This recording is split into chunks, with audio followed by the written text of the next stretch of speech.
जब आया था इस जगह बिल्कुल अकेला सा था, अनजाना सा था, हज़ारों के बीच में मैं अकेला बेगाना सा था। क्लास में अकेला सा बैठा रहता था मैं, न किसी को जानता था, न किसी को पहचानता था मैं। बस खुद की दुनिया में अकेला सा, तन्हा सा खोया था मैं। फिर कुछ ऐसा हुआ कि तुम लोग आ गए मेरी ज़िंदगी में, मुझे हँसाने को, कुछ रुलाने को, मेरे हर एक दुख दर्द को मुझसे चुराने को।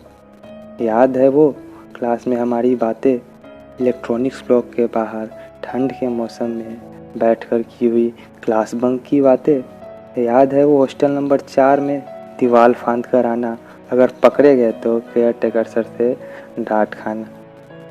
स्लाइड गेट पे दोस्तों के साथ बैठकर पी हुई चाय, मेरे घर जाने के समय तेरा वो इमोशनल होकर कहना गुड बाय। वो दोस्तों के साथ बर्थडे पार्टी में किया गया डांस, स्लाइड कैंटीन में आंखों में आंखें डालकर हर वो रोमांस। वो दोस्तों के साथ शाम को कॉम्प्लेक्स घूमने जाना, वो सैटरडे की शाम को मंदिर की लड्डू खाना। ये सब अब कहाँ हो पाएगा।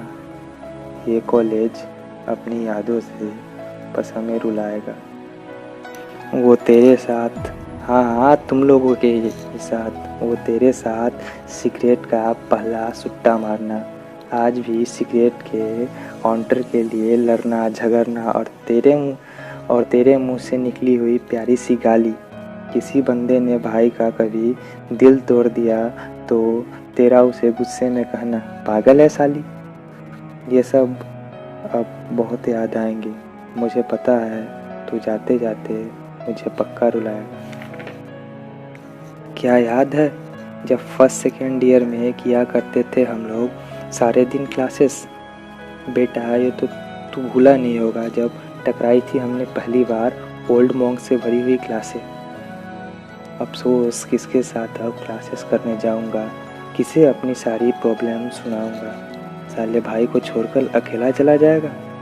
मुझे पता है तू जाते जाते मुझे पक्का रुलाएगा। वो एग्ज़ाम से एक रात पहले की पढ़ाई, वो शॉर्ट वाली पढ़ाई, वो सुबह में एमपीएच में एग्ज़ाम देते जाते समय एक दूसरे को हमारा कहना कुछ भी नहीं पढ़ा मेरे भाई। फिर हम चाहे हो फेल या पास, वो हमारे सारे टेंशन को भुलाकर मुस्कराना। याद है वो लाइट के जाने पर कस कर चिल्लाना, किसी के गेट को ज़ोर से पीट कर भाग जाना। याद है वो फूड ब्लॉक के सामने स्टेज के नीचे बैठकर दोस्तों के साथ बिताई हुई बातें, वो अपने दोस्तों के साथ रात में की हुई बेतुकी बातें।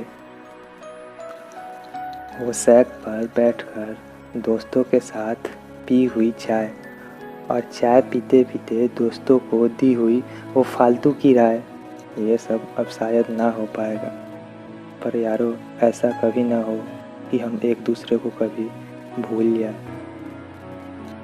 वो स्लाइड गेट वाले कुलचे और मोमोज, वो रामू भाई की चिकन शॉप, वो दोस्तों के साथ लाइब्रेरी के चक्कर लगाना,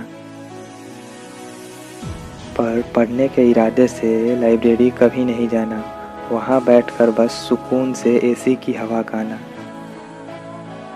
ये सब अब शायद ना हो पाएगा, मुझे पता है तू जाते जाते